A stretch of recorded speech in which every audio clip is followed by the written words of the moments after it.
de valores.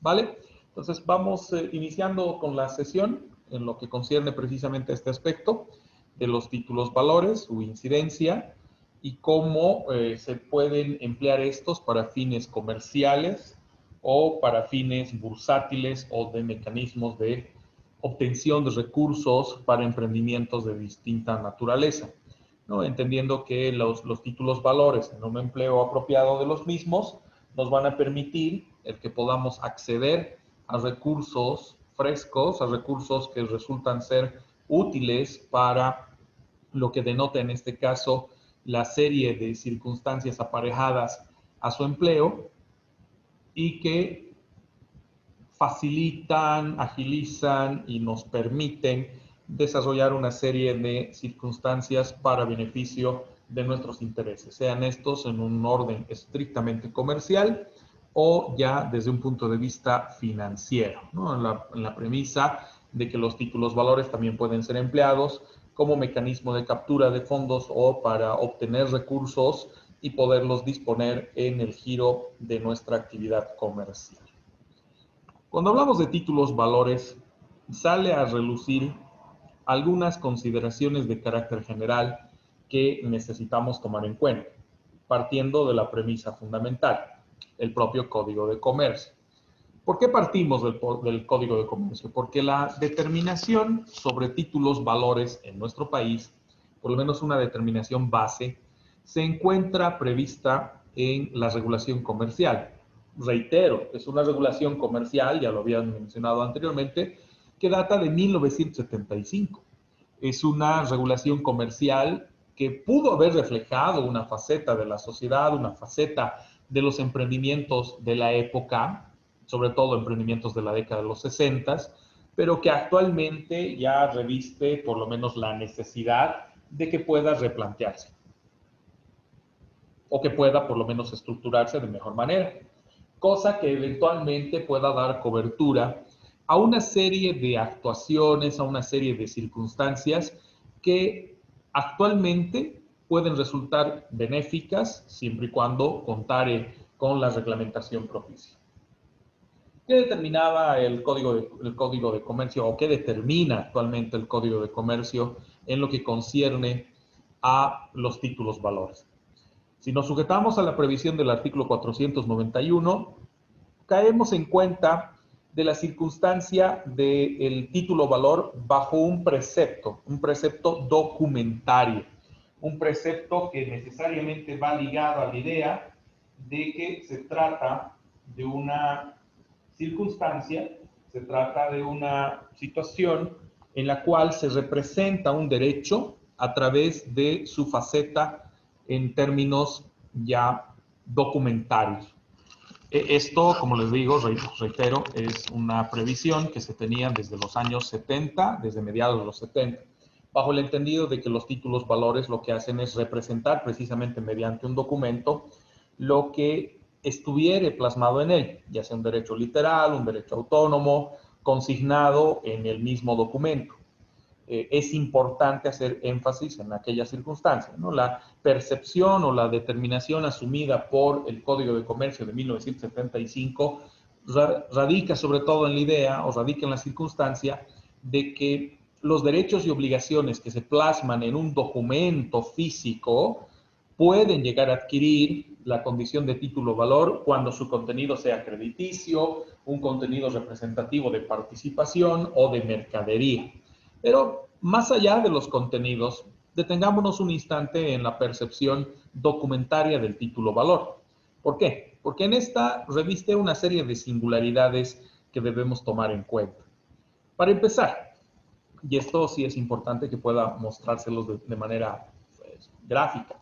Supongamos que este fuera un título valor, ¿vale? En este momento es una publicidad de la alcaldía, pero vamos a suponer que fuera un título valor. Supongamos que sea la acción que demuestra que yo soy accionista de una sociedad comercial. Si eventualmente yo hago esto con el documento, termino ajándolo o de alguna manera afectándolo, de acuerdo a la determinación del Código de Comercio, al quedar de esta forma, al quedar prácticamente ajado, pues de alguna manera pues estropeado, afecta el contenido del mismo documento. Ahora, imaginen que no solamente haya ocurrido eso, sino que le arranquemos un pedazo y quede de esta forma. Entonces, ¿qué pasaría en aplicación de lo que se prevé en el Código de Comercio? Pues la sencilla razón de que este documento ya queda inválido. Este documento ya no sirve, ya no revestiría la importancia o la relevancia que pudiera tener o debiera tener, en este caso, un documento de esta naturaleza, haciendo la alusión de que se trate de una acción de una empresa. Imaginen si hago esto. Termino de romperlo. Pues en este caso ya el documento ha desaparecido de su forma física o ha pues cambiado de su forma física, ahora son simplemente pedazos y que estos pedazos ya no representan los derechos y obligaciones a los cuales les hace alusión el Código de Comercio. Esta percepción que se tiene respecto a tal circunstancia se justifica sobre todo en la determinación asumida por el código al aseverar que el título valor tiene esa representación documentaria, tiene esa representación física, razón por la cual cada nivel de afectación que le demos a esa representación física también afecta el contenido del mismo, afecta lo que denotamos en el contenido de un documento mercantil, razón por la cual pues se establece su validez en relación a su materialización física. Pues resulta que en aplicación de la norma vigente, la norma en este caso bursátil, la ley 1834, superamos un poco esa percepción documental, esa percepción física de los títulos valores, porque hoy es posible representarlos digitalmente. Hoy es posible hacer lo mismo que acabo de hacer con esa publicidad, simulando que fuera una acción de una empresa, porque ya la tuviere, en todo caso, inscrita o avalada ante una entidad que la desmaterializa y que también la registra. En este caso me refiero a la entidad de depósito de valores, la EDB, que viene a ser una instancia creada al amparo de lo dispuesto por la ley 1834, la ley del mercado de valores, cuya disposición permite que podamos superar la representación física del documento, del título valor, y pueda plasmarse en última instancia bajo el esquema de una representación electrónica o bajo una representación digital. En todo caso, pues las circunstancias aparejadas a tal situación van ligadas más a mecanismos de seguridad que se ponen a disposición de los interesados, sobre todo en el mercado de valores, o eventualmente para un uso comercial. Sobre todo por lo que denota la necesidad de precautelar o cuidar nuestros documentos, nuestros títulos, valores, cuando los tenemos en una representación física. ¿No? El hecho de que si los ajamos, si eventualmente terminan deteriorándose por diferentes circunstancias o por el descuido o negligencia en su uso, puede afectar el volumen de derechos o el contenido de derechos que vienen aparejados necesariamente a este tipo de instrumentos o a este tipo de documentos en sí. Por ese motivo es de que superamos eventualmente lo dispuesto o lo determinado respecto a el régimen comercial, pero que eventualmente puede llegar a generar un nivel de seguridad mayor cuando se adopta ese lineamiento de la desmaterialización o la representación digital. Eso en una primera etapa. En otra etapa también debemos entender a los títulos valores según su contenido. Y eso nos lleva a tres posibilidades. Los títulos valores de contenido crediticio, los títulos valores de participación y aquellos que representan mercadería, ¿no? Teniendo obviamente cada uno de ellos singularidades que en unos instantes también vamos a poder apreciar o vamos a poder identificar. Partamos, sin embargo, primero de las personas que necesariamente intervienen en la conformación o en el empleo de un título valor, porque estas dan lugar a reconocer tanto la gama de derechos como la gama de obligaciones que se propicia al respecto. Hablamos, por ejemplo, del creador, del emisor, del dador o del girador, que viene a ser el que da origen a el título valor y su empleo. tomando como referencia en contrapartida al tomador o poseedor, que viene a ser el que eventualmente puede ejercitar los derechos respecto a lo consignado en el título valor y puede diferenciarse, como también puede que no, del denominado beneficiario, bajo el entendido de que en este caso el beneficiario pudiera ser persona distinta al tomador, pero que el tomador o poseedor del título exija al creador, al emisor o al girado que cumpla con lo previsto en el título valor. Para entender mejor esto, necesariamente tenemos que volver a esa consideración del contenido para comprender cuándo hablamos de un título valor de contenido crediticio, cuándo hablamos de un título valor de contenido de participación y en qué casos nos encontramos ante un título valor representativo de mercaderías. Porque esto nos va a permitir identificar de forma plena en qué circunstancia o qué situación se ve aparejada respecto a lo que connota o a lo que denota en este caso la singularidad de los derechos y obligaciones que pueden estar presentes o que van a estar presentes en lo que concierne al empleo de títulos valores. Para entender mejor esto, entonces recurramos como de costumbre a nuestra pizarra y en este caso pues denotemos algunas de las singularidades, primero, de los títulos valores de contenido crediticio. Que estos son los más comunes. Cuando hablamos de los títulos valores de contenido crediticio, lo que hacen este tipo de instrumentos o documentos es demostrar la existencia de una obligación en dinero.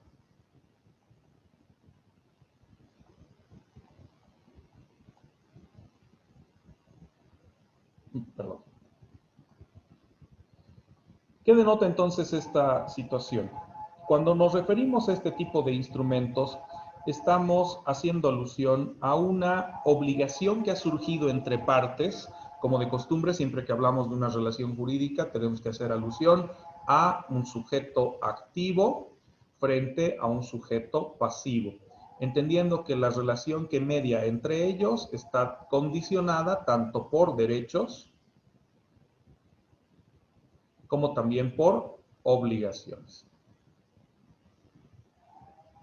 Bajo esa premisa, entonces, cuando nos referimos al título valor de contenido crediticio, lo que está determinándose o lo que acontece en este caso es la identificación de que esta relación jurídica, esta que identificábamos, se va a trazar o se va a reconocer a través de un documento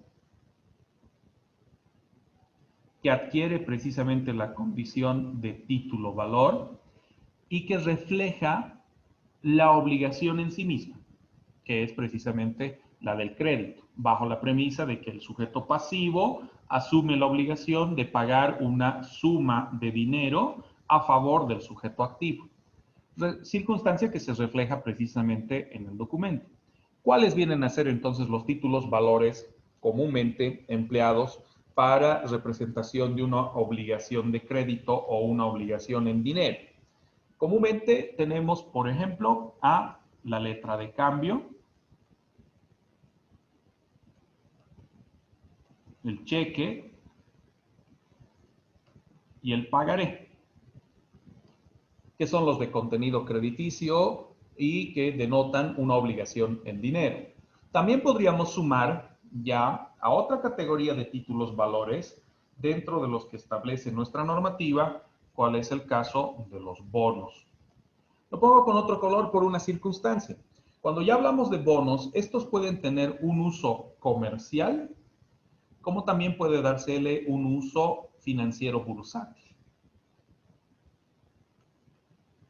o de mercado de valores, si quieren. Mientras que la letra de cambio, el cheque y el pagaré comúnmente solo tienen un uso comercial. No puede dárseles un uso distinto, por múltiples razones o por múltiples motivos. ¿Qué tienen en común tanto la letra, el cheque y el pagaré e incluso el bono? Reconocen una obligación que se expresa en dinero y que sujeta a condiciones de plazo y eventualmente otras circunstancias, incluidas tasas de interés en el caso de los bonos y eventualmente del pagaré, donde el sujeto pasivo asume la obligación frente al sujeto activo. Entendiendo que además en la relación básica de los sujetos que involucran una relación jurídica, cuando se trata de una que involucra títulos valores, reciben una denominación particular. Por ese motivo, nuestro sujeto activo se constituye en el girador, que a la vez también es el poseedor, el poseedor del instrumento o el título valor, frente al sujeto pasivo que adquiere la denominación de girado, que básicamente es el obligado. El obligado al pago o el obligado a la condición establecida en el instrumento, sea esto una letra, sea un cheque, sea un pagaré o eventualmente un bono corporativo o los bonos que se emiten en un régimen de mercado de valores. ¿Cuál es la singularidad entonces del empleo de este tipo de instrumentos? Suple la necesidad de un contrato. Cuando hablamos de una obligación entre partes, volviendo a la obligación en términos generales, nos referimos a esta relación jurídica, los derechos y las obligaciones terminan expresándose comúnmente en un contrato, donde se establecen los antecedentes, se establecen las razones por las cuales se ha contratado, dónde se origina la obligación, etc. Por eso suele ser comúnmente un documento mucho más extenso, por lo menos unas 3, 4, 5 hojas. A diferencia de un título valor, concretamente en el caso de la letra, veamos primero la situación de la letra, para comprender el contenido de un título valor de contenido crediticio, bajo la premisa de que la letra también reconoce una obligación en dinero, que está plasmada en el derecho que ejercita el girador frente a la obligación o deber que es ejercitada por el girado u obligado. En esta letra de cambio que se reduce precisamente a un simple documento, nada más que uno, se expresa las condiciones que están determinadas entre ambos sujetos y eventualmente hasta la presencia de un tercero, como veremos un poco más adelante. ¿Qué denota aquello? Pues que se suple la necesidad de un contrato, se suple la necesidad de otros documentos para acreditar la obligación pendiente y en un solo documento expresado o mediante los formatos establecidos en la norma, en este caso la letra de cambio, se consignan todo lo que denota la obligación entre partes, por lo menos en términos monetarios. ¿No? Que precisamente en unos instantes que veamos algunos ejemplos de letras, pues vamos a poder acreditar de mejor manera. ¿Qué implica? El hecho de que sea más fácil su manejo, sea mucho más oportuno en cuanto al reconocimiento de obligaciones y de la misma forma también la ejecución, porque ahí viene una de las particularidades de este tipo de instrumentos. Fuera de otra circunstancia u otro beneficio en particular, que para que se entienda le vamos a poner nombres para que sea mucho más comprensible. Supongamos en este caso que tenemos como girador o como aquel que ha dado origen a la letra o al título valor, lo tenemos a Pablo, ¿vale? Entonces Pablo está como nuestro girador. Vamos a registrar acá. Y nuestro girado, o el obligado a pagar, voy a ser yo.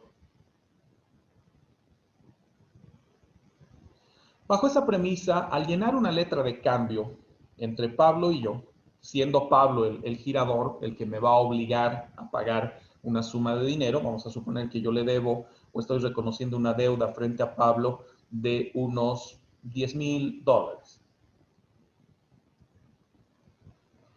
Y que en vez de llenar un contrato o un documento, como nos estamos manejando en un régimen comercial que suele ser más ágil, más rápido, más oportuno, optamos por una letra de cambio, donde Pablo va a llenar los datos que acrediten que yo estoy obligado a devolver estos $10,000 en un plazo determinado, dependiendo la modalidad de giro de la letra, y que vencido ese plazo yo tendría que haber cubierto la obligación frente a Pablo. Pablo, por lo tanto, va a tener que esperar un mes, 2 meses, un año, 2 años, dependiendo del plazo que hayamos pactado o que se haya consignado en el título valor.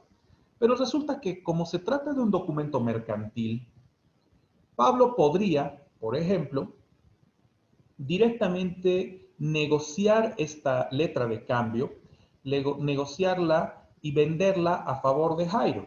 Lo que hace Pablo entonces es transferir su letra de cambio a Jairo.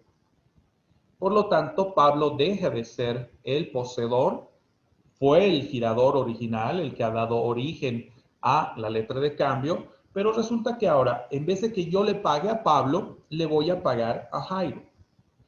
¿Qué va a denotar aquello? Jairo previamente va a negociar con Pablo estos $10,000. ¿No? Va a indicar, perfecto, yo te doy esos $10,000, pero tú me entregas la letra de cambio a mi favor y yo me encargaré luego de cobrarle a Rodrigo. Yo me encargaré de cobrar a quien eventualmente figure como obligado dentro de la letra. ¿Por qué resulta ser una operación comercial y cuál la diferencia con un contrato de crédito?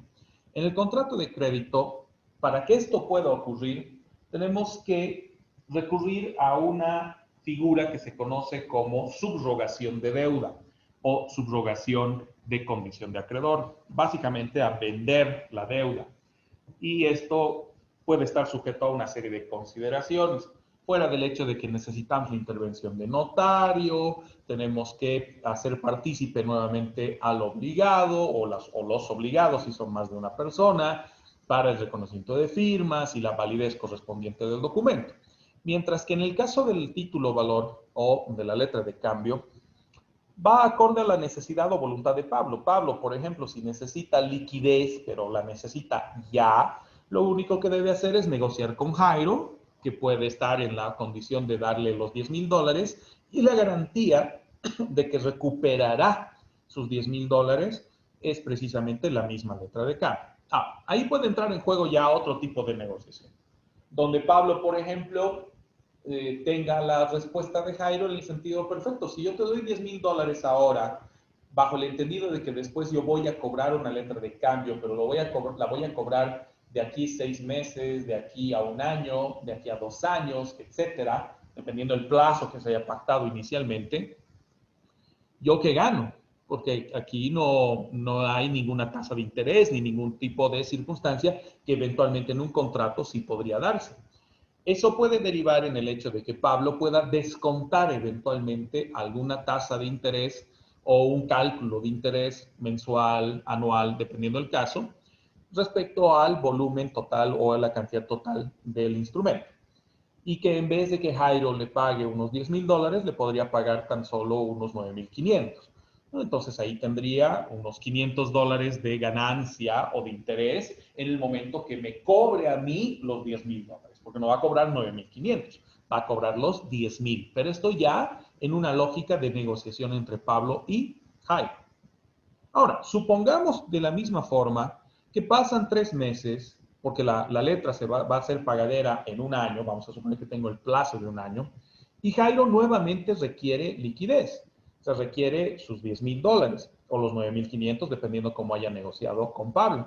Jairo de la misma forma puede vender el instrumento, en este caso vamos a suponer que se los vende a Ángela, quien de la misma forma puede pagarle los $10,000 o puede pagarle un monto menor. Esto ya va a ir acorde a la negociación entre ambos, bajo la premisa de que, llegado el momento, quien me va a cobrar como obligado final va a ser Ángela, porque ella es la poseedora del título valor. Entonces, ¿qué denota este título valor? Sea, sobre todo la letra de cambio y eventualmente el pagaré, inclusive los bonos. Quien lo tenga, quien lo ostente, quien lo tenga en sus manos o quien lo tenga como propietario o poseedor, es el que puede cobrar las obligaciones plasmadas en el documento. ¿Quién es el obligado? Yo, ¿no? En el ejemplo que daba. Ángela lo puede volver a vender, volver a circular. La ventaja de un título valor es de que es circulable, o sea, se puede hacer circular, se puede vender, transferir, ceder, hasta antes del cumplimiento del plazo o del cumplimiento de la vigencia plasmada en el documento. Si en la letra de cambio se me otorgaba un año, calculable desde el día de hoy, en particular, 11 de diciembre, pues significa que el 11 de diciembre del 2021 todavía se me puede, entre comillas, cobrar por la obligación. Pero ya el 12 de diciembre, si no se me ha cobrado antes, se extingue esta, ¿no? Por lo tanto, hasta un día antes, 3 por la razón práctica de lo que involucra el mecanismo de cobro, se puede negociar ese instrumento. Yo lo puedo vender, eso implicaría que lo podría vender siendo Ángela, suponiendo el caso, podría vender el título valor hasta el 8 de diciembre del 2021, tomando en cuenta que el vencimiento se hubiera pactado para un año, o sea, para el día de hoy, dentro de un año. En este caso, pues puede venderlo faltando 3 días para la finalización y eso va a depender del riesgo que asuma quien compra el instrumento para ver si eventualmente puede recuperar el capital o no puede recuperar el capital, ¿no? Eso con la letra de cambio, ¿no? Una de las particularidades de los títulos valores concreto a la letra. Ya en unos instantes que veamos ejemplos de letras va a ser mucho más claro. Pero no es la única forma de título valor de contenido crediticio. De la misma manera tenemos al cheque. Y el cheque reviste una particularidad muy interesante, bajo la premisa de que es un instrumento representativo de crédito o de una obligación en dinero, pero que también se caracteriza por su temporalidad. La validez de un título valor bajo la modalidad de cheque no excede de 90 días. Excepcionalmente puede superar aquel periodo, pero requiere precisamente la revalidación. De manera general, un cheque tiene validez por 30 días, no un mes, 30 días. No es lo mismo, ¿no? Porque eventualmente hay meses de 30 días, de 31 y también de 28 e inclusive de 29, dependiendo si es año bisiesto. Pero, ¿qué sucede si eventualmente nosotros tenemos un cheque y no lo cobramos? Podemos recurrir a quien lo giró, a quien ha generado el cheque, que a su vez es también el girado. Aquí hay una variante, si quieren, de la operación, para que pueda revalidar el cheque y de esta manera podamos cubrir o hacer cumplir la obligación que se encuentra plasmada en el mismo, bajo la premisa de que esto nos va a permitir pues seguir dándole validez a un cheque. ¿Cuántas veces se puede revalidar un cheque? Las que admita el girador, las que admita la persona que ha emitido el cheque en particular, ya que en algunos casos eventualmente será más provechoso anular el cheque. Obviamente que esto tendrá que acreditarse con el mismo el cheque original, que tendrá que llevar la palabra anulado y que tendrá que constatarse con el talonario correspondiente. Por eso es de que muchas veces resulta más fácil revalidar un cheque que anularlo y sacar uno nuevo. Dependerá mucho de las circunstancias que han mediado para una u otra situación. Pero en el caso del cheque, también admite una leve circulación, pero está circunscrita a ese periodo de duración tan corto. Si eventualmente, por ejemplo, bajo la misma premisa, yo tengo un cheque girado a favor de Pablo, con el cual Pablo puede cobrar sus $10,000, ¿no? De mi cuenta corriente. Y ese cheque vence el martes de la próxima semana. Si eventualmente no lo cobra hoy, o no ha alcanzado a cobrarlo hoy, y él podría cobrarlo todavía el lunes, esto por el monto, sobre todo, porque ya cuando hablamos de montos mayores a los 10,000 bolivianos, las entidades de intermediación financiera, casi por política, no porque esté descrito en la norma, sino por política interna y por una gestión de riesgos, te recomienda que los cobros de los cheques por montos superiores no sean, en cuanto al plazo, no se efectivicen en un periodo menor a 3 días antes del vencimiento, ¿no? Máximo esos 3 días antes del vencimiento, mejor dicho. ¿Eso qué denota? Pablo lo podría eventualmente negociar. Podría agarrar ese cheque, se lo podría también entregar a Jairo. Para ello lo único que tendría que hacer es endosarlo, darle la vuelta y firmarlo. Y Jairo tendría que cobrarlo pues el mismo día lunes, excepcionalmente el martes cuando vence el plazo. Si Fuera de hacer esa operación, el día de hoy, Pablo y Jairo, de la misma manera, Jairo también quisiera circularlo con Ángela, o sea, entregarle el cheque a Ángela para que sea ella quien lo cobre, deberá endosarlo nuevamente. ¿De qué va a depender? La aceptación de Ángela. ¿No? ¿Con relación a qué? La vigencia o la duración del plazo para el cheque, ¿no? Para que éste pueda ser cobrado todavía. Algo similar acontece con el pagaré, con la diferencia de que los pagarés comerciales comúnmente tienen un plazo de duración de un año, excepcionalmente un poco más de un año. ¿No? Los pagarés bursátiles de rigor solo pueden tener duración de un año. Y los bonos, que ya tienen otra categoría, son de contenido crediticio, pero comúnmente con una duración superior al año, ¿no? A menos que se trate de los bonos emitidos por el Banco Central de Bolivia. Esto bajo una de las primeras facetas de los títulos valores. Veamos la otra faceta. Hablemos de los títulos valores, en este caso, ya representativos de participación. Entonces nos referimos a títulos valores que en su contenido demuestran la participación en un emprendimiento o actividad comercial. En este caso tenemos dos facetas en particular, dos tipos de títulos valores. Las comúnmente denominadas acciones, las acciones de empresa, y también la eventualidad de los debentures. Existe una tercera más del régimen bursátil o de mercado de valores que hace alusión a los denominados bonos de participación, que comúnmente ubicamos en procesos de titularización.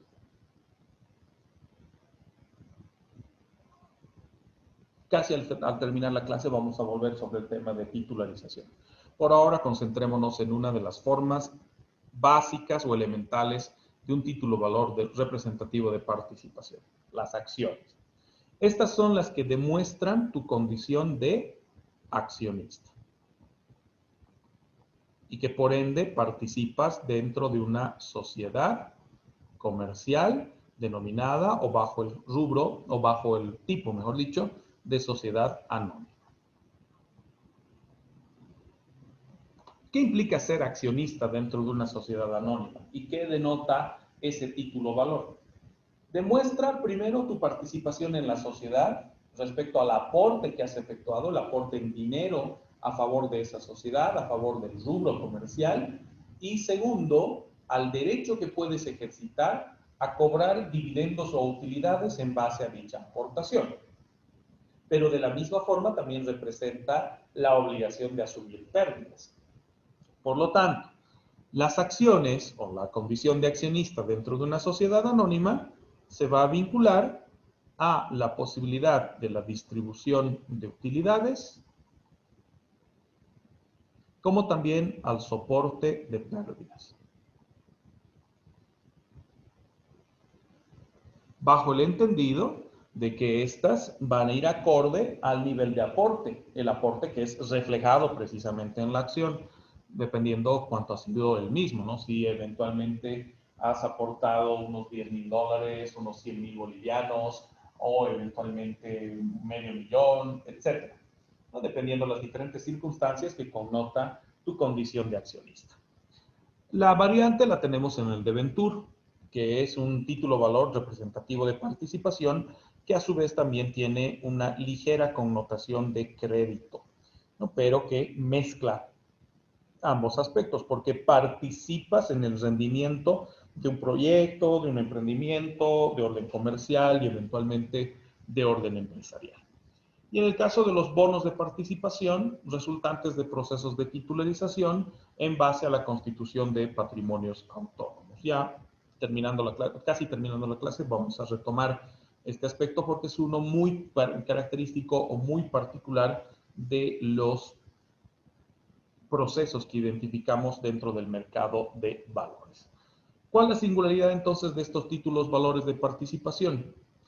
Su vigencia es indefinida, no hay un plazo establecido, tú no eres accionista solo por un año, sino que eres accionista hasta la manifestación de tu voluntad, ya sea para retirarte de una empresa, siempre y cuando te lo permitan, bajo las condiciones establecidas, o que decidas vender tus acciones.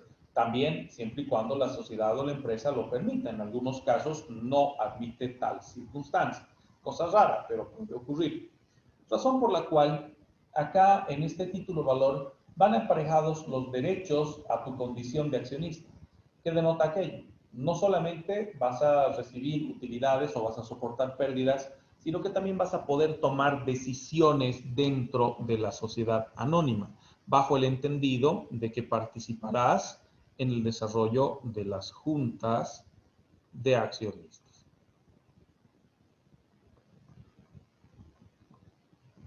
Por lo tanto, tenemos dos tipos de derechos que se ejercitan con esta categoría de títulos valores.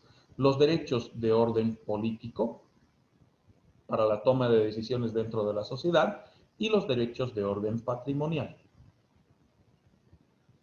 o de orden económico, que van ligadas o que van vinculadas a la idea de los rendimientos o utilidades que se pudiera generar con relación a la participación de una persona o de un grupo de personas o incluso de una empresa dentro de otra empresa, ¿no? Eso en aplicación directa del concepto de títulos valores representativos de participación.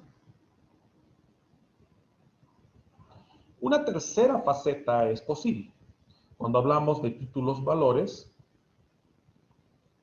representativos de mercadería. Pero esto además se circunscribe a dos posibles situaciones o dos categorías internas. Cuando hablamos de los títulos valores representativos de mercadería en depósito frente a los títulos valores representativos de mercadería en tránsito. Cuando hablamos de los títulos valores representativos de mercadería en depósito, hacemos alusión a tres modalidades. El certificado de depósito, que tiene por propósito o por finalidad demostrar que la mercadería se encuentra en almacén o en almacenes. Generalmente estos almacenes administrados por un tercero. O sea, yo contrato los servicios de una empresa almacenera donde dejo mi mercadería y esa mercadería se va a quedar depositada en dicho almacén ante la eventualidad de que yo negocie sobre dicha mercadería. O sea, en vez de que tenga que trasladarme, por ejemplo, de un lugar a otro con todos mis productos, toda mi producción como empresa o toda la mercadería que produzco, lo único que hago es negociarla sobre documentos. Pero para eso tengo que expresarla en documentos y ahí es donde entra en juego precisamente el certificado de depósito. Ya luego vamos a profundizar un poquito más respecto al mismo. De la misma forma, podemos aparejar el certificado de depósito al denominado bono de prenda. Suponiendo que yo no quiero vender mi mercadería, lo que quiero es que mi mercadería se convierta en garantía para un crédito. ¿Cómo logro aquello? Solicitando a la empresa de almacenes que ya me ha otorgado el certificado de depósito, que me otorgue también el bono de prenda, donde se ha valuado la mercadería para que esto me sirva respecto a la obtención de un crédito. ¿Qué deberé hacer? Simplemente presentar mi bono de prenda ante una entidad de intermediación financiera y solicitar el crédito correspondiente. ¿Qué garantía tiene la entidad de intermediación financiera? Pues en este caso la garantía está sobre todo vinculada a la propia existencia de la mercadería que se ratifica mediante el certificado de depósito y que también denota la obligación de la empresa almacenera de acreditar tal circunstancia. Si eventualmente yo no pago la obligación, no cumplo con la obligación frente a la entidad de intermediación financiera, ¿qué va a hacer esta entidad? Va a constituirse ante la empresa de almacenes, exhibe su bono de prenda, que en el reverso también tiene el certificado de depósito, y podrá eventualmente llevarse la mercadería, ¿no? En relación a la propia operación de crédito que se ha suscitado con el mecanismo de garantía de un certificado de depósito y bono de prenda.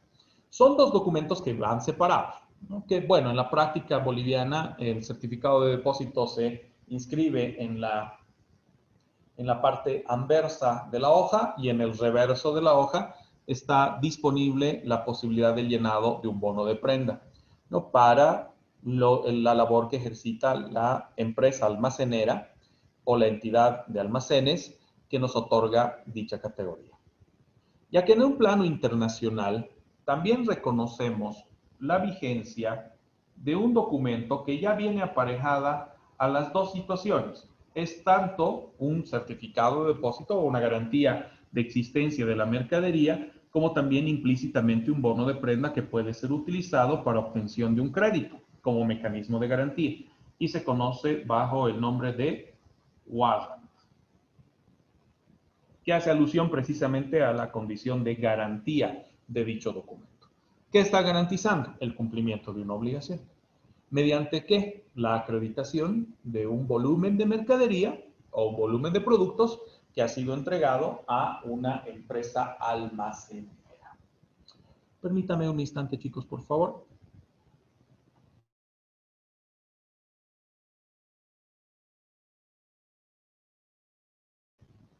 Gracias por el periodo de espera, chicos. A ver, como les decía en el tema del warrant, el warrant es un instrumento que se maneja sobre todo a nivel internacional, ¿no? Porque compromete las dos circunstancias que hemos descrito. Es tanto el reconocimiento de un depósito de mercadería, o el hecho de que la mercadería, productos, bienes se encuentren en una agencia de depósito, y a la vez viene aparejado con la propia esencia de un bono de prenda.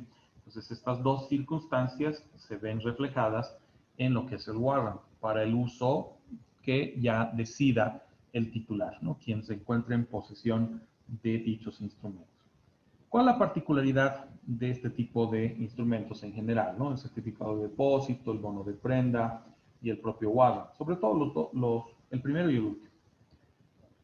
Que si eventualmente el dueño de la mercadería, el dueño original de la mercadería, o quien la ha producido, quien la ha fabricado o quien la ha importado inclusive, quisiere venderla, no necesita trasladar todo el tiempo dicha mercadería, sino que basta que refleje o que tenga en su poder el certificado de depósito, que acredita que dicha mercadería se encuentra en el almacén correspondiente.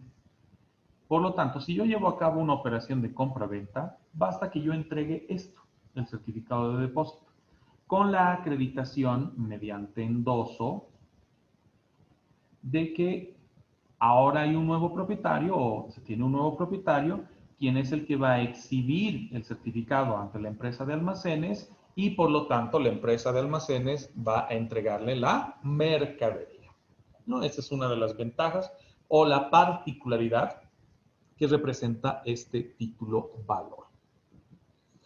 Mientras que en el otro extremo tenemos a los títulos valores en tránsito. Esto significa que eventualmente ya han sido parte de un ejercicio de compra-venta, que puede ser tanto en un plano nacional como en un plano internacional. ¿Y por qué se encuentran en tránsito? Porque los productos se encontraban en un lugar X y ahora van a ser entregados en un lugar Z. Para acreditar aquello requerimos de dos títulos valores comúnmente: la carta de porte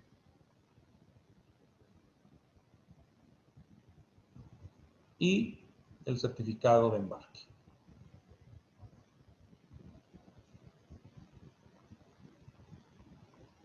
Excepcionalmente podemos hablar de la factura cambiaria.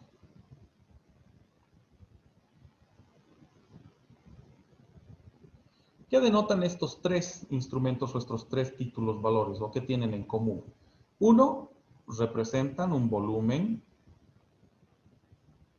de mercadería y acreditan que será transportada.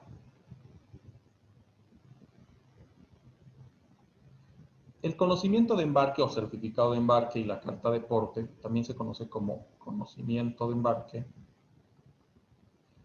acredita que una persona, eventualmente el titular de la mercadería o el dueño de la mercadería o productos o bienes, ha recurrido a un medio de transporte para disponer que la mercadería sea trasladada de un lugar a otro, que sea trasladada de acá de Cochabamba a Santa Cruz, supongamos, ¿no? Y que en esta carta de porte o conocimiento de embarque o factura cambiaria figuren todos los datos para identificar plenamente la mercadería, por eso hace alusión a el volumen de la mercadería, esto en cuanto a su cantidad, valor, situación y otros aspectos, ¿no? En términos de las situaciones, si es un producto nuevo, si es un producto reacondicionado, si está en cajas, si está suelto, etcétera, etcétera, ¿no? Todas las circunstancias aparejadas a el manejo de la mercadería y que acreditan que esta va a ser transportada por las vías que se determinen, ya sea una sola vía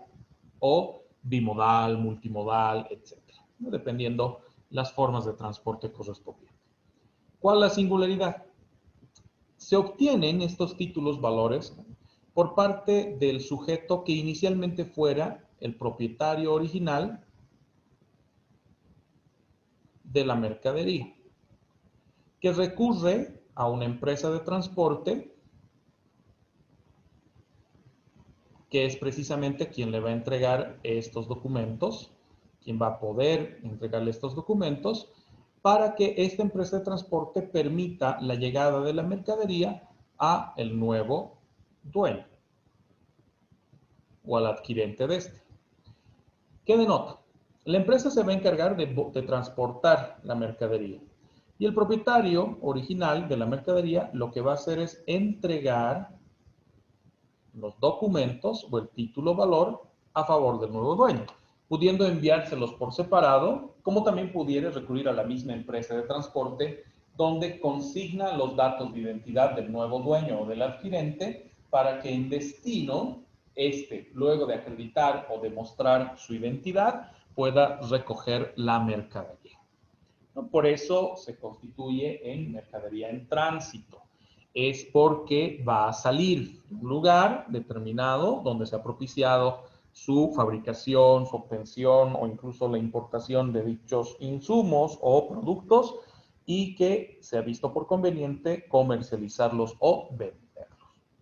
Entonces, también este tipo de títulos valores representan estas circunstancias con lo que connota cada volumen de mercadería y que pueden estar ligadas, obviamente, a operaciones de compra-venta nacional o eventualmente compra-venta internacional.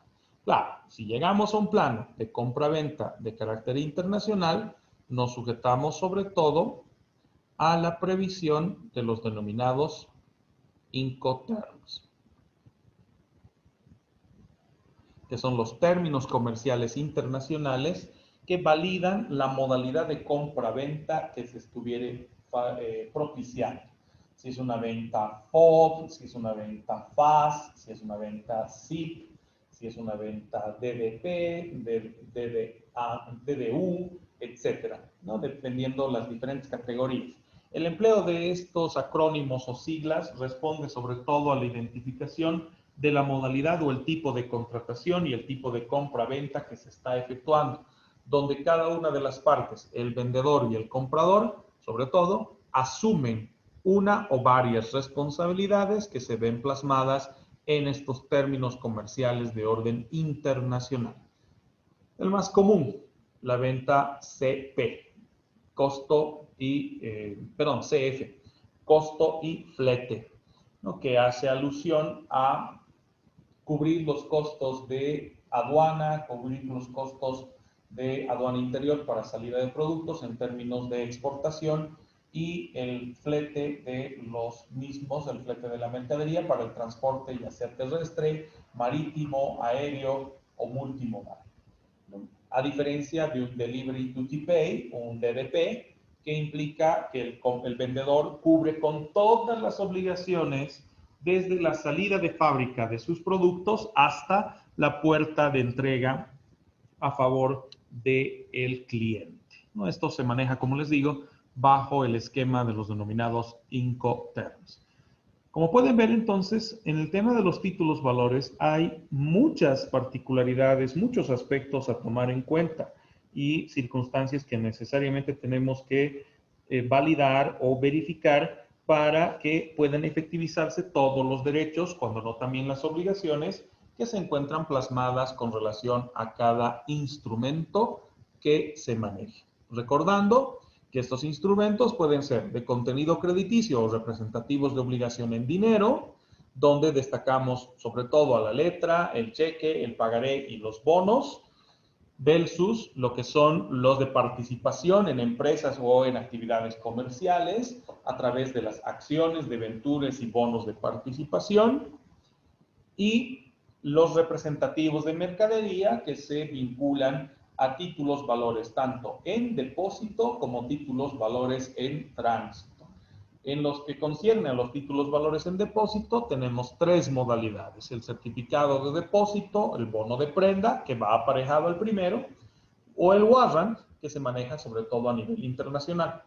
Y en la circunstancia de los títulos valores en tránsito, la carta de porte, el conocimiento de embarque o certificación de embarque y la factura cambiaria, ¿no? Entre los más comunes que tenemos operando de acuerdo a nuestra legislación comercial de 1975, ¿no? Que establece esta categoría de títulos valores, aparte de los que son determinados para el régimen del mercado de valores a través de la ley 1834 y normas conexas.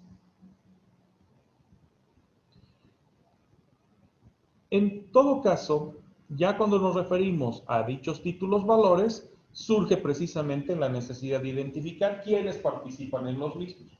En el caso, por ejemplo, de un certificado de depósito, el emisor es la empresa de almacenes, el tomador o poseedor es quien ha entregado la mercadería y el beneficiario puede ser el mismo propietario de la mercadería que simplemente recurre a la empresa de almacenes para tener en custodia sus productos, como también eventualmente para venderlos. Si los vende, el nuevo tomador o poseedor se convierte también en beneficiario, el que ha comprado los productos a través de la adquisición del certificado de depósito para que después pueda constatarse en las oficinas de la empresa de depósito para poder adquirir o, en este caso, recoger o retirar los productos que se encuentran en almacenes, ¿no? Esa es la singularidad o la particularidad que denota la presencia o la participación de los diferentes individuos o de los diferentes sujetos aparejados a lo que denota, en este caso, una operación con títulos valores. ¿Cuáles las características entonces de los títulos valores? Primero, surgen por algún tipo de necesidad, ¿no? Ya sea la de acreditar que existe una obligación, demostrar nuestra participación en una sociedad comercial y eventualmente la necesidad de brindarles seguridad a nuestras operaciones de compra-venta o sencillamente de depósito de mercadería o productos, ¿no? Que se circunscribe a diferentes situaciones o circunstancias que deberán ser valoradas o tomadas en cuenta por cada uno de los interesados en el manejo de lo que concierne un instrumento de esta naturaleza o los instrumentos que se materializan bajo el esquema de títulos valores. De la misma manera, denotamos la característica de la legitimación. El hecho de que el título valor en sí mismo ayuda a dar legitimidad a nuestra condición de propietario, en el caso de los representativos de mercadería, También puede acreditar nuestra condición de acreedor o de deudor o de girado y girador, o eventualmente las diferentes facetas o formas que reconocemos respecto a lo que denota en este caso los derechos y obligaciones plasmadas en el documento. De ahí viene precisamente su carácter literal, ¿no? El hecho de, recordando que de acuerdo al Código de Comercio, los títulos valores en su representación documentaria reflejan derechos y obligaciones por lo escrito o lo determinado en el contenido del mismo título, ¿no? De ahí su literalidad. Enseguida que veamos una fotografía o una imagen de la letra de cambio, se va a poder acreditar tal situación. De la misma manera, el hacer alusión a la autonomía del título valor, ya que este por sí solo ya es más que suficiente. Ya no se requiere de la celebración de un contrato o de la firma de otro documento para acreditar la relación jurídica existente o que pudiéramos reconocer respecto a los diferentes instrumentos que se manejan en el mercado. También el hecho de la incorporación de los derechos y obligaciones para las partes que inicialmente son los partícipes o quienes figuran en la participación inicial respecto a los títulos y la eventual incorporación de terceros, ya sea como avalistas, como garantistas o eventualmente la posibilidad del endoso para el cambio de poseedor o tomador del instrumento.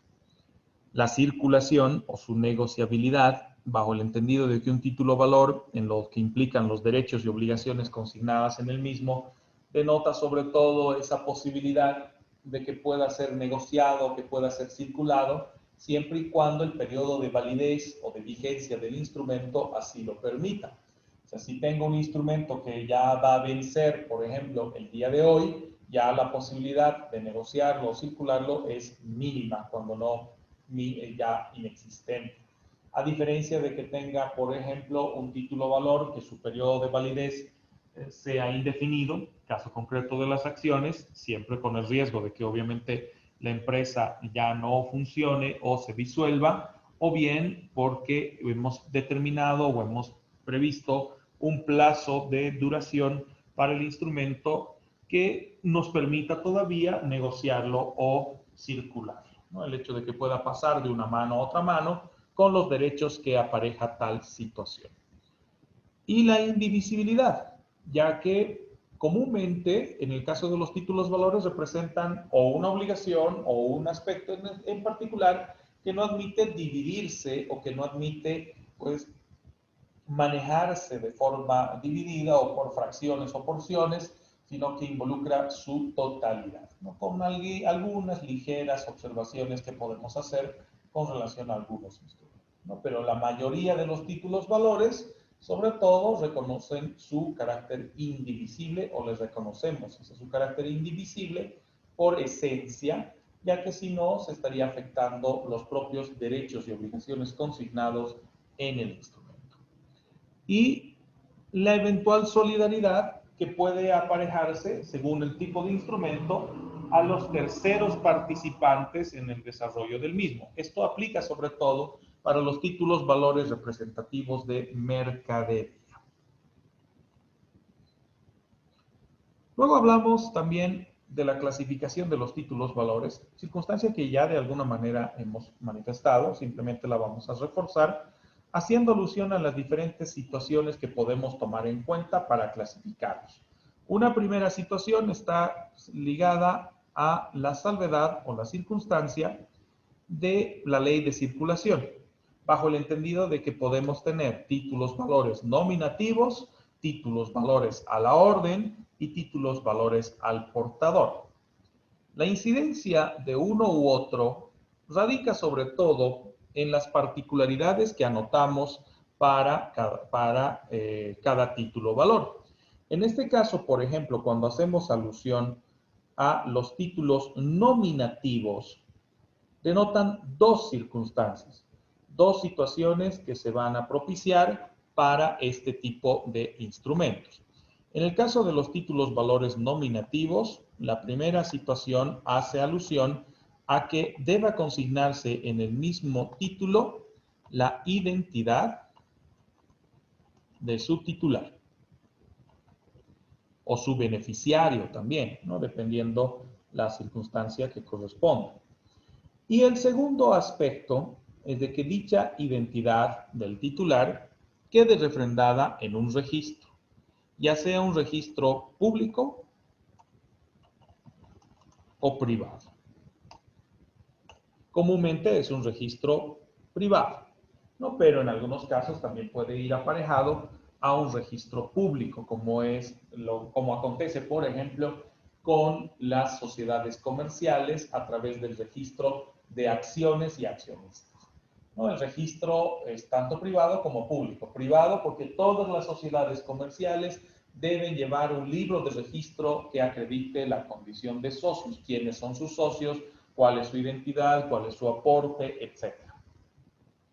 Fuera del registro público que se gestiona a través del concesionario del registro comercial, que es Fundempresa, ¿no? Por lo menos hasta la fecha sigue siendo todavía Fundempresa. En el caso de los títulos valores a la orden, se caracterizan sobre todo por la circunstancia de que estos también deben incorporar, eventualmente, datos de la identidad del titular o por lo menos que nos permita determinar su identidad. Que a diferencia de los títulos nominativos, no requieren de un registro paralelo. Simplemente el hecho de que se consigne en el documento, se consigne en el título la identidad de quien es su titular o su propietario o poseedor y eventualmente beneficiario, ¿no? Aquel que puede hacer valer los derechos o hacer cumplir las obligaciones que se encuentran plasmadas en el título valor. A diferencia de los títulos al portador, cuya característica radica en el hecho de que no requiere ni acreditar titularidad, ni acreditar un registro paralelo, simplemente se consigna en el mismo título que quien lo tenga puede hacerlo valer. Por eso se añade esa frase, al portador, o esas dos palabras. Pues resulta muy complicado en algunas ocasiones porque el hecho de que podamos consignar en un título valor que cualquier persona que lo tenga, por ende, al portador, puede efectivizar los derechos, facultades o circunstancias aparejadas al mismo, resulta ser una situación conflictiva, porque si eventualmente perdemos, extraviamos un título de valor, quien lo encuentre puede valerse del mismo o puede hacer uso del mismo, sin necesidad o sin obligación consecuente de informarnos, de comunicar tal hecho, simplemente estaría circunscrito a, si quieren, su carácter ético o moral, que en todo caso puede no ser tan elevado o tan consistente como debiera ser. Entonces, razón por la cual comúnmente cuando nos referimos a los títulos valores, sobre todo los de contenido crediticio, la mayor parte de las legislaciones del mundo optan por reconocer que este tipo de instrumentos no debieran ser girados o no debieran ser emitidos al portador, bajo la premisa de que esto compromete la propia seguridad del instrumento, la seguridad del título valor y obviamente de quienes eventualmente debieron haber sido sus beneficiarios, ¿no? Razón por la cual en muchas ocasiones precisamente el título al portador es una circunstancia o es una situación que rara vez se presenta, ¿no? Esto por afectar eventualmente a los propios intereses de las partes o los intereses de los involucrados en el manejo de títulos valores.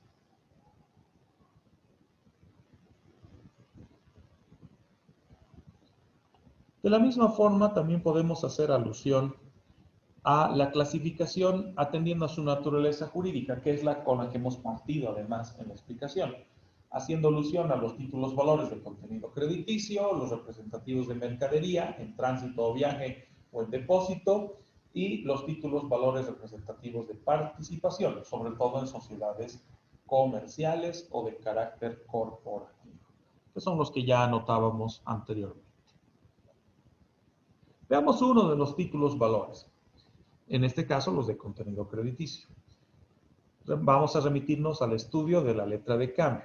La letra de cambio se constituye en un título valor de carácter abstracto, ¿cierto?, caracterizado por su contenido crediticio o la representación de una obligación en dinero, una obligación que recae en los diferentes sujetos involucrados con la operación y que en gran medida pues van a involucrar mínimamente al girador, librador o creador, aquel que crea la letra o emplea la letra para el reconocimiento de una obligación en dinero, quien da la orden además al otro individuo, denominado girado o librado, de que pague de manera incondicional a una tercera persona o eventualmente a el mismo girador, que recibe también la denominación de tenedor o beneficiario o tomador, una suma de dinero de acuerdo a las condiciones y plazo indicado en el mismo documento, ¿no? Razón por la cual pues, se genera el empleo de un instrumento de esta naturaleza con sus particularidades que debemos anotar. Para empezar, las personas que intervienen. Comúnmente en una letra de cambio tienen que intervenir o irán a intervenir el girador, el librador, el girante, que reciben cualquiera de las tres denominaciones o determinaciones, quien es la persona que ordena se pague una suma de dinero a favor de la misma persona que ordena o eventualmente a favor de un tercero. ¿De qué va a depender? Pues simplemente de la circunstancia de que la obligación involucre la presencia o no de terceras personas o que sea simplemente empleada la letra de cambio para el reconocimiento de una obligación entre dos partes intervinientes, ¿no? En relación a aquello, pues obviamente tenemos algunas consideraciones que debemos anotar con relación al empleo de este tipo de instrumentos. Instrumentos que responden en gran medida a las consideraciones de orden comercial y eventualmente alguna que otra consideración de orden bursátil o de mercado de valores, ¿no? Ya que en el caso de las letras de cambio, comúnmente su empleo es más de régimen comercial, derivado sobre todo de la duración de dicho instrumento o del tiempo de duración que le reconocemos a la letra. En el otro extremo tenemos al girado, que también recibe el nombre de librado, ordenatario o pagador, que viene a ser la persona que recibe la obligación por parte del girador o emisor, cuyo nombre además y dirección tiene que ser consignada en la parte inferior izquierda de la letra, como enseguida veremos en el ejemplo, y que no interviene a menos que firme la letra. Y esto viene a ser un tema bastante complicado, ya que eventualmente puede darse la situación de que una persona obtenga una letra de cambio, que es súper sencillo, vas a la oficina de impuestos nacionales y solicitas el valorado, lo compras, te cuesta 10 bolivianos, y ahí llenes todas las obligaciones o la obligación en dinero que asumes va a ser también reflejada en la obligación respecto a un tercero. Y ese tercero puede que nunca participe en la elaboración o redacción de una letra, lo que nos lleva a esa eventualidad o susceptibilidad de que la letra puede ser empleada para reconocer una obligación que en realidad no existe, ¿no? Pero hay mecanismos de seguridad que se adoptan para limitar por lo menos aquellas circunstancias. En todo caso, el girado o librado viene a ser quien recibe la orden de pago a favor del beneficiario, que puede ser la misma persona giradora o eventualmente un tercero. Para que se entienda mejor, es necesario que podamos ver una letra, ¿no? Que podamos reflejar el empleo o el uso de una letra de cambio y las facetas que connota su aplicación. Precisamente, lo que tenemos en pantalla en este momento refleja a una letra de cambio, ¿no? Y vamos a ir viendo las particularidades o los aspectos que se encuentran aparejados a el empleo de este título valor, que recordemos es un título valor de contenido crediticio, ya que expresa una obligación en dinero. Voy a poner el color de pluma para que resalte.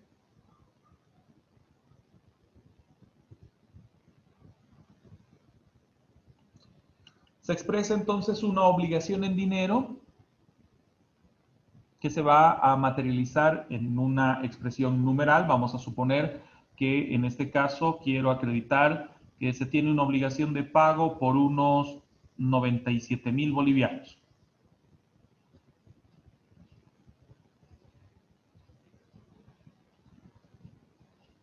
Noten que la singularidad del empleo de la puntuación es importante en el caso de los títulos valores, ya que se excluyen guarismos, abreviaturas u otras circunstancias que se encuentran prohibidas por la norma. Empecemos con el tema de los centavos. Si son cifras exactas, igual tenemos que acreditarlas mediante la identificación de los centavos, que las manejamos de esta forma. Si eventualmente fueran 97,235,72 centavos, tendrían que ser expresadas de la forma indicada, ¿no? 97,235,75 centavos. Además de que cerramos la cifra.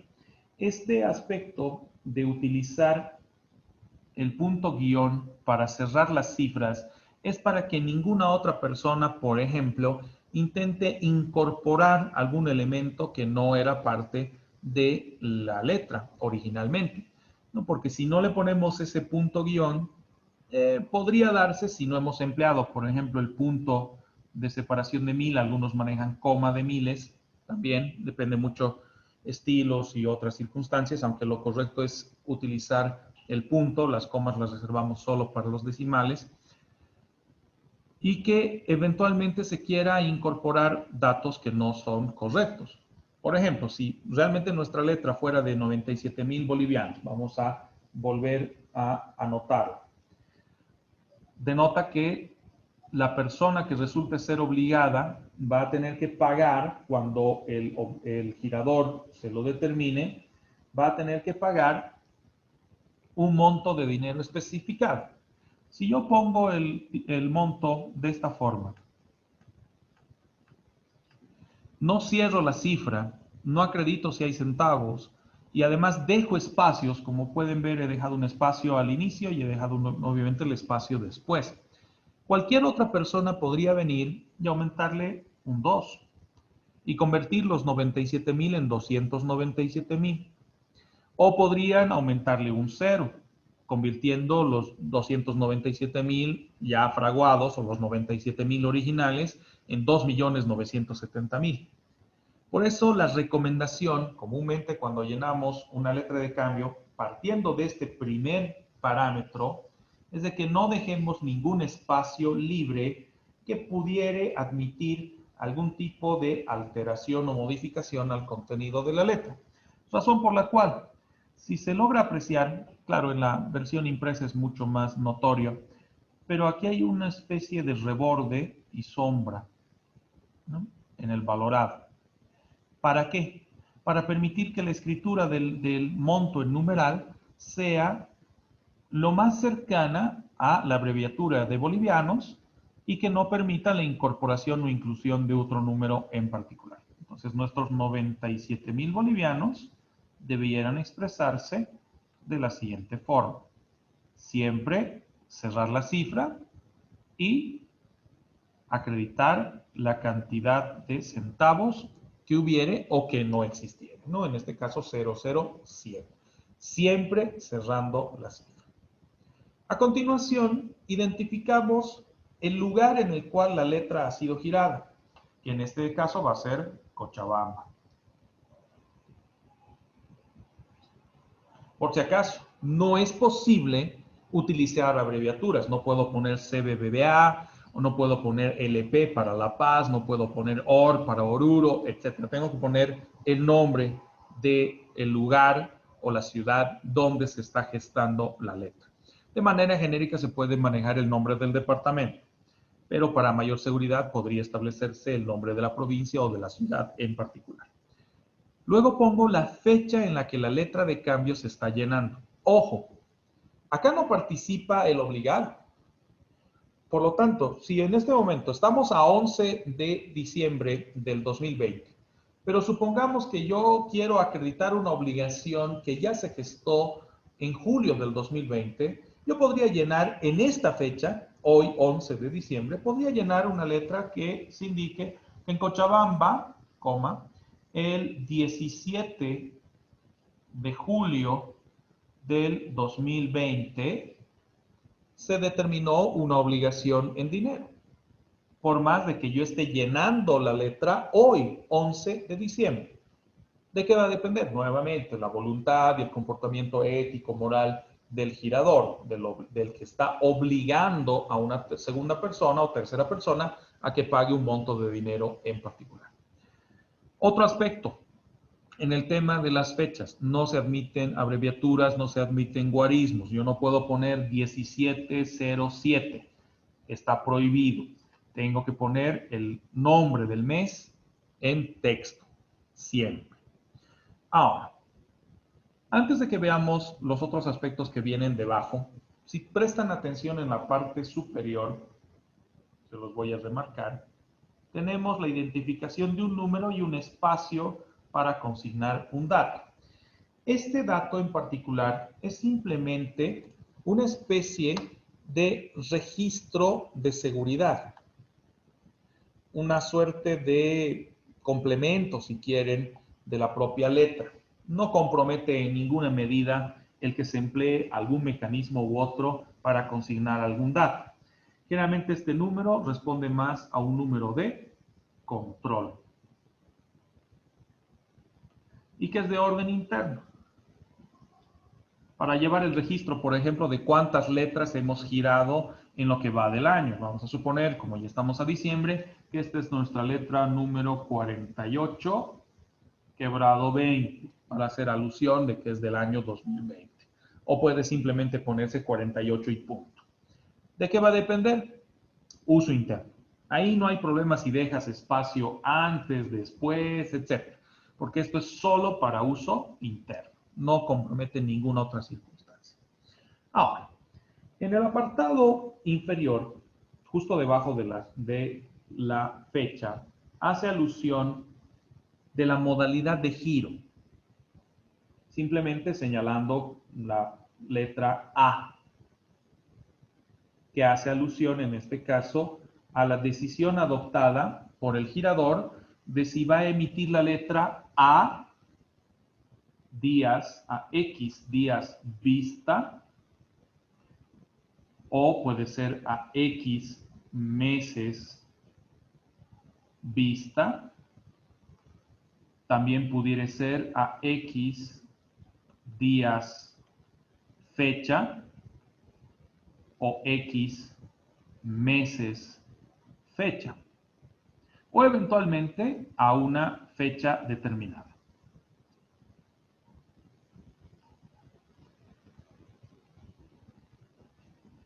O una fecha fija.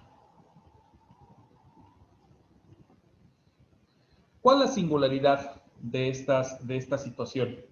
Con esto, con la determinación de si es a días vista, a días fecha o a fecha fija, yo estoy acreditando en este punto el plazo para el cumplimiento de la obligación. Veamos un ejemplo. Yo podría girar mi letra de cambio a unos 90 días vista. Si yo escojo la modalidad de giro bajo el esquema de días vista, estoy indicando que voy a asumir que la obligación va a ser posible en el momento que el girador vea la letra. ¿Y cómo sé eso? ¿Cómo llego a expresar o cómo llego a manifestar acá en la letra de cambio cuándo es que el girador, el girado, mejor dicho, el obligado, ha visto la letra? Esto se logra demostrar mediante una práctica discutible, ya que el girador tendría que llenar ciertos datos en este apartado, en este espacio. que ya viene aparejado con los timbres de ley para validez de este documento, lo que ya de por sí pues, compromete en alguna medida lo que ocurre con el manejo de las letras, ya que como pueden apreciar, pues, se sobrepone a la información. ¿Qué debe consignarse en este apartado cuando yo he girado una letra a vista? Tiene que ponerse la palabra aceptada, que aún poniendo un color de letra distinto resulta complicado. Por eso se puede jugar un poquito con los espacios. Podemos poner en esta parte superior o que quede en blanco la palabra aceptada. Ponemos la fecha en la que ha sido aceptada la letra y debe ir consignada la firma. ¿De quién? Del obligado. Por eso, cuando se gira este tipo de letras a días vista, esta fecha de creación de la letra no nos interesa. En realidad nos interesa esta fecha consignada respecto a la fecha, al día en que le mostramos esta letra al obligado y asume la obligación. Porque a partir de esta fecha se van a calcular los 90 días de plazo, no antes. Por lo tanto, esta fecha inicial es irrelevante.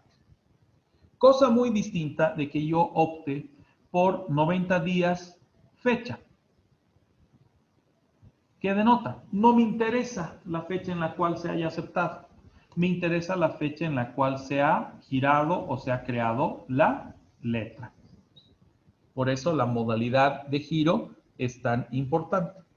Y si yo directamente pongo el 21 de febrero del 2023, pues significa que esta letra va a estar vigente hasta el 21 de febrero del 2023. Momento exacto en el cual podré efectivizar el cobro o unos días antes, o antes inclusive dependiendo mi voluntad. De la misma forma tiene que incluirse en el título valor la identificación de que se trata de un instrumento o un título bajo la modalidad de letra, que ya de por sí, por la misma esencia del documento, se denota. Pero nuestro Código de Comercio exige que en este apartado pongamos la palabra letra, para hacer alusión de que se trata de un título valor de esta naturaleza. Entonces, continuando. A 90 días vista, se servirá a usted mandar pagar por esta letra de cambio a la orden de.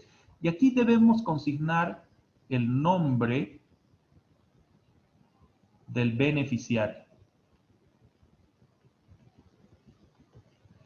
quien va a recibir el pago.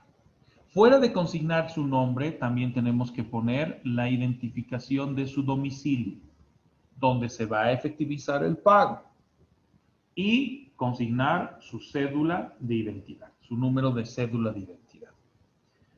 Este apartado puede ser idéntico a el del girador, como veremos enseguida. Enseguida les voy a anotar esos aspectos. Debajo ponemos el monto en numeral, que en este caso serán 97.000 bolivianos, ¿no? Pero para llegar hasta bolivianos tengo todavía largo trecho. Deberé consignar primero centavos, 0,0100. Eso significa que cerrado la cifra, y después no puedo dejar espacios en blanco porque eventualmente alguien podría, muy hábil obviamente, podría tratar de alterar el monto. Para evitar aquello, podemos recurrir a guiones, que tenemos que efectivizarlos en todo el espacio, o simplemente una línea recta en todo el espacio libre. Se deja todo ese espacio libre por eventualmente la singularidad de anotar montos en literal, que resulta obviamente más extensa. ¿Qué pasa si hay diferencia entre la cantidad en literal y la cantidad en numeral? La que cobra validez es la cantidad en numeral, porque es menos probable que nos equivoquemos escribiendo números que escribiendo el valor de un número en letras, ¿no? Entonces, o de manera literal. Por eso se opta más por darle validez a la determinación del monto en numeral antes que la determinación en literal. Debajo debemos incluir la siguiente palabra, valor declarado.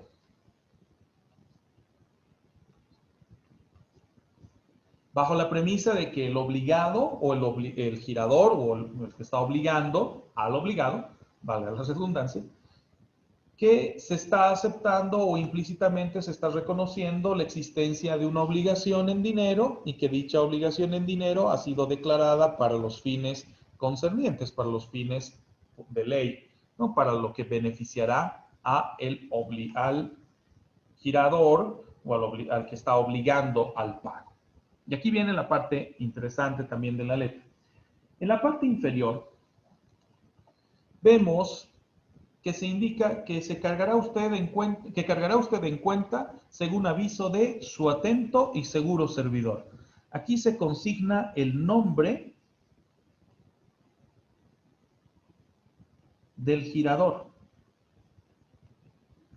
o emisor de la letra, haciendo alusión de que el girador es aquel que obliga a una persona a pagar un monto de dinero X para beneficio de la misma persona que obliga o de un tercero.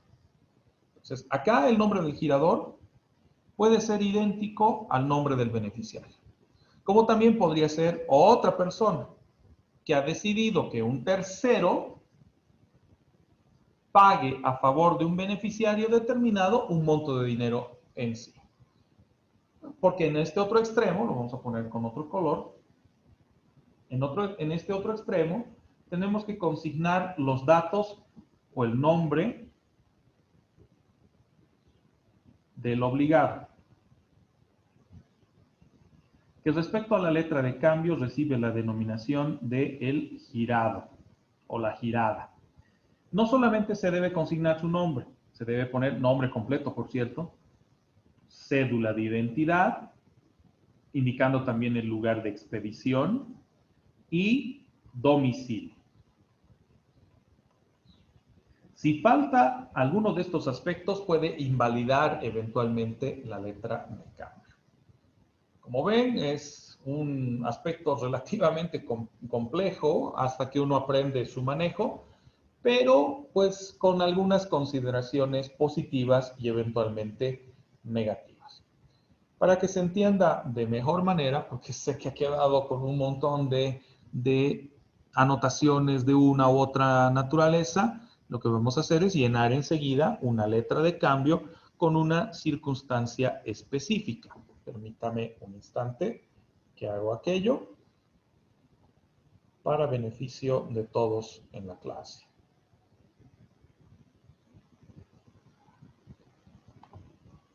Permítame un instante que enseguida vuelvo a poner el valorado y vamos a llenar un ejemplo de letra ya con circunstancias específicas que deberemos tomar en cuenta respecto a la misma, ¿no? Respecto al uso de este valorado para los fines comerciales que denota, sobre todo el hecho de que se está acreditando con esta o con este documento la existencia de una obligación en dinero.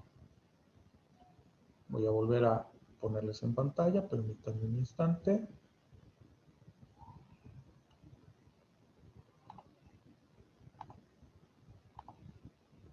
Ok. Volvamos al ejemplo de un principio, en el que yo le debía $10,000 a Pablo, ¿vale? Entonces, aquí hay un detalle.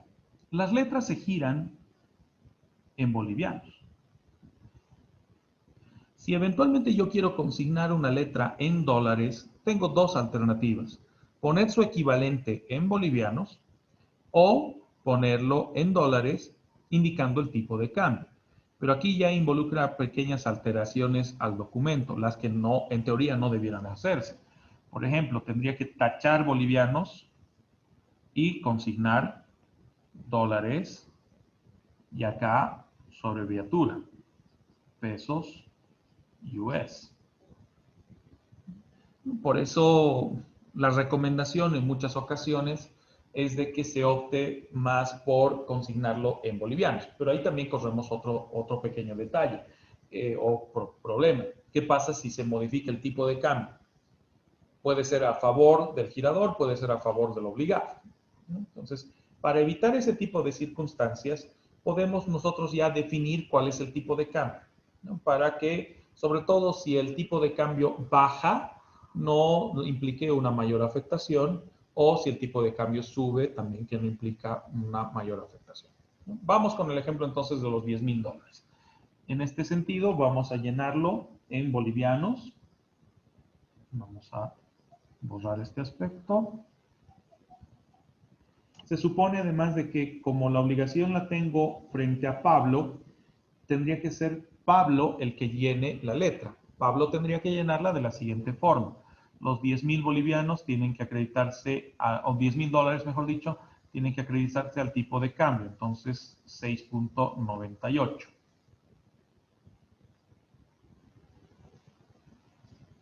Que nos daría 69.800 bolivianos.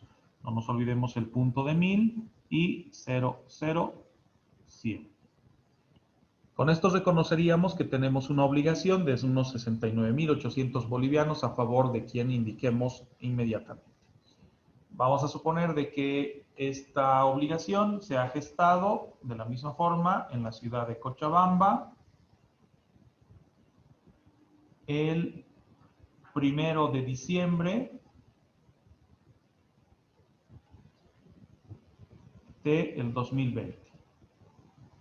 Ahora la pregunta del millón. Pablo, ¿qué plazo me das para pagarte los 69.800 bolivianos?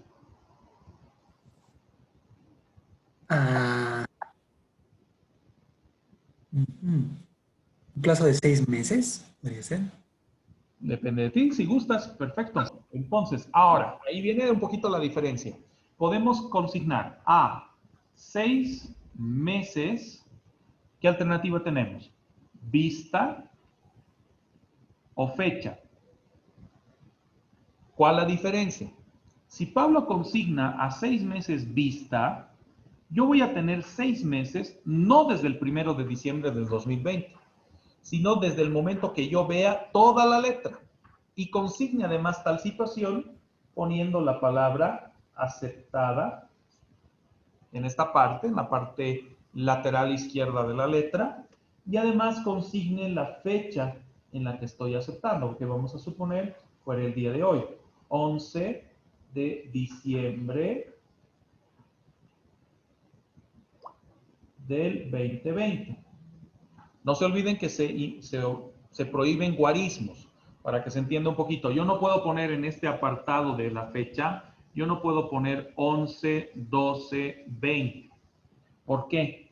Porque podría confundirse con el 12 de noviembre y no solamente el 11 de diciembre, por la circunstancia de estos dos números. Para evitar ese tipo de confusión, lo mejor es poner la fecha en literal, parte literal, ¿no? 11 de diciembre. Esto es lo que debe consignarse en este punto. Si yo giro la letra a vista. Si eventualmente Pablo decide girar la letra a meses fecha, vamos a poner con otro color, el cálculo de estos 6 meses se va a hacer con relación a esta fecha, la fecha de giro de la letra. Hay una diferencia. En este caso parece ser leve, pero en otras circunstancias puede ser muy alta, ¿no? Porque si eventualmente pone a 6 meses vista, yo voy a tener que pagar esta obligación de los $10,000 o los 69.800 bolivianos mínimamente, o máximo, mejor dicho, hasta 6 meses calculados desde el 11 de diciembre, lo que nos denota entonces hasta el 11 de junio del 2021.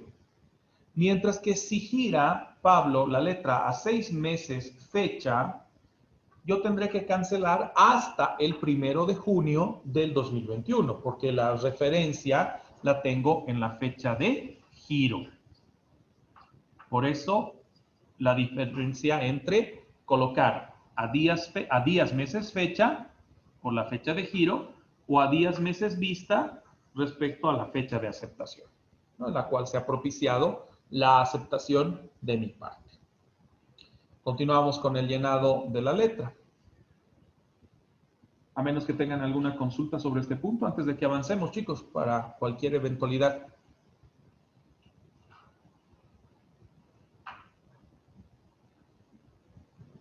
Perfecto, no habría consultas. Por lo menos me parece que no. Vamos a ver si en el chat. Igual, no tendríamos ninguna consulta. Perfecto. Continuando con el llenado de la letra. Pablo tiene que poner en este apartado letra. Y aquí viene la pregunta del millón. Pablo, ¿te voy a pagar a ti o más bien quieres utilizar esta letra de cambio para que yo le pague a otra persona a la que eventualmente tú le debías $10,000? A otra persona. Ya, perfecto. Entonces vamos a suponer que tú le debías a Michelle. Michelle viene a ser entonces nuestra beneficiaria, quien se va a beneficiar de la obligación que estamos reconociendo mediante este documento, mediante el título valor, y que le va a conceder la salvedad de que puede cobrar estos $10,000.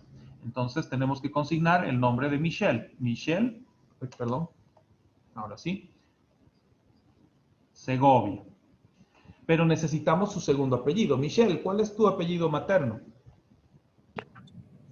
Listen, le dicto, es que es un poco complicado. Es Ya. G-U, ¿Perdón? G-U, Ya, A, ya. C-H-A, L-L-A. Perfecto.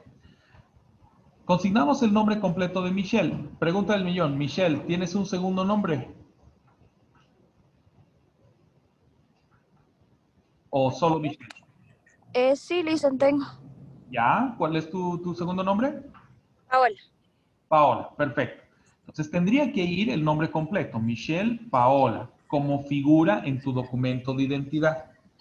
A continuación tenemos que poner, se puede poner un punto y coma o una coma, la dirección de tu domicilio. Vamos a suponer, en este caso, si me lo voy a inventar, Avenida América, número 1427. Y ojo, vamos a añadir ciudad, Cochabamba. ¿Por qué? Porque eventualmente puede ser que Michelle no viva en la Avenida América aquí en Cochabamba, sino en una Avenida América en Santa Cruz o una Avenida América en La Paz o en cualquier otro lugar del país. Entonces, para evitar ese tipo de confusiones, lo mejor es poner la dirección completa, ¿no? Avenida América, Cochabamba, incluso se podría poner la zona, ¿no? Eso ya va a depender de si la ubicación del domicilio es relativamente sencilla o algo complejo. Y por último ponemos la cédula de identidad, el número de carnet de Michelle.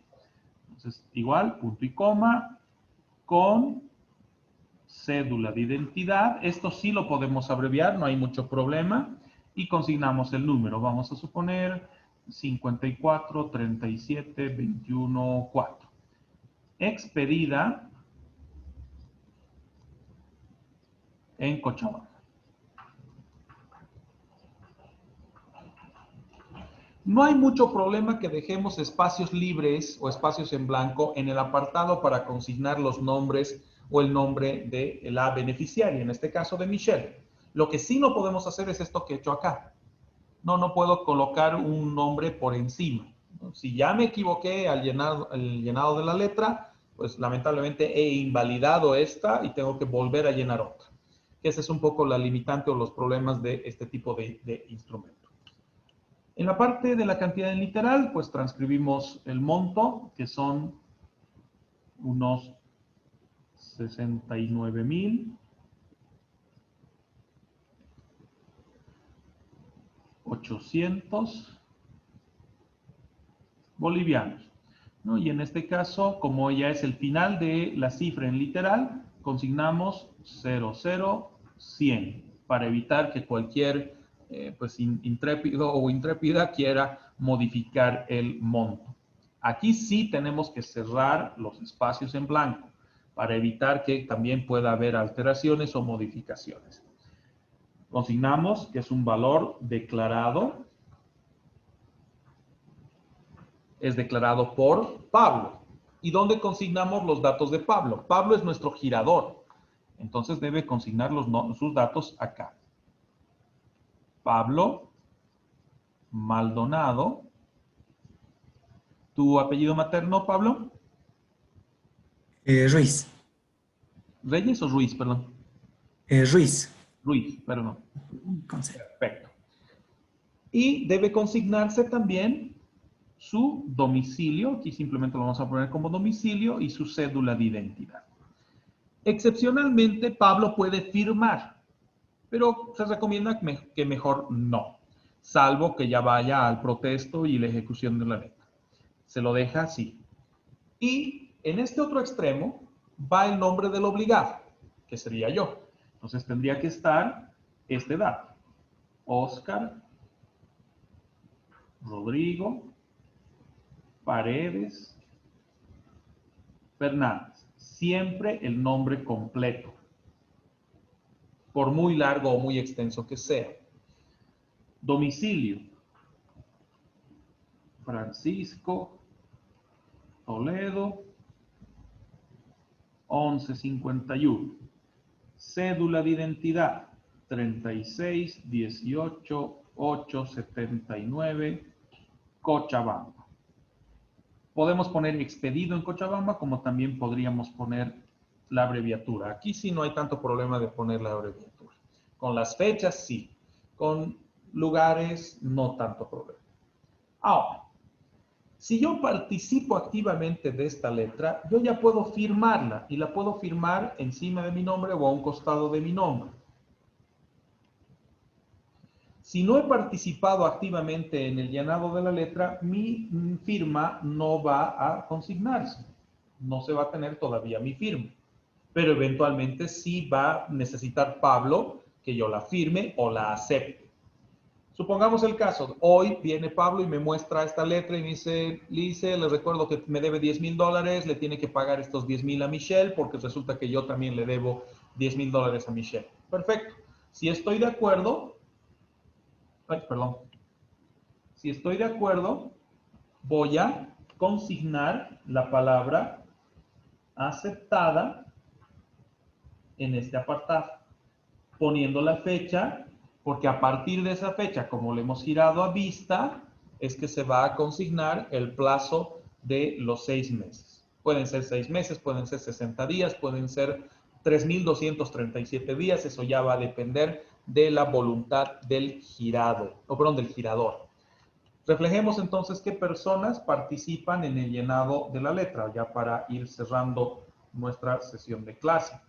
Tenemos a nuestra beneficiaria, que es Michelle. Tenemos a nuestro girador, que es Pablo. Y tenemos al girado, que sería yo.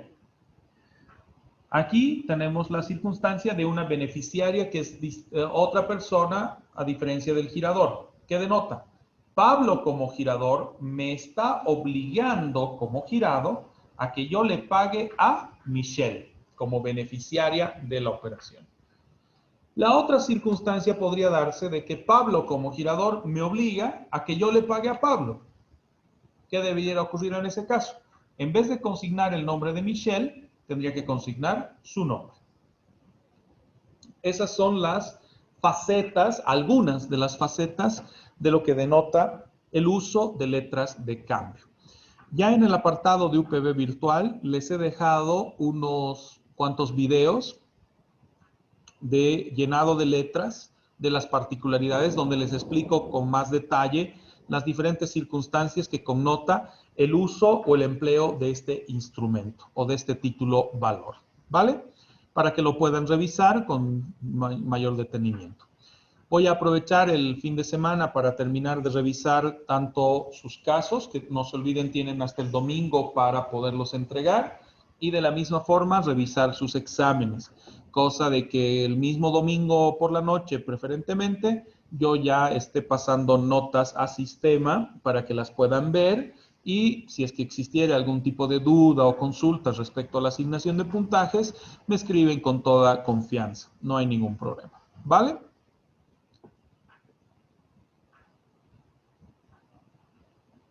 Perfecto, chicos. Con eso entonces tendríamos nuestra clase culminada el día de hoy. Nos tomó un poquito más de tiempo de lo que había previsto. Retomamos el día lunes con la parte final de títulos valores, ver algunas consideraciones más de letras y por último ya ver los otros aspectos que hacen a contratación empresarial, a contratación para colaboración comercial y otros aspectos del desarrollo de nuestra materia. Gracias a todos y nos reencontramos el día lunes. Gracias, Luisa. Gracias, hasta luego, Luisa. Gracias, Luisa. Hasta luego, Luisa. Hasta luego, chicos.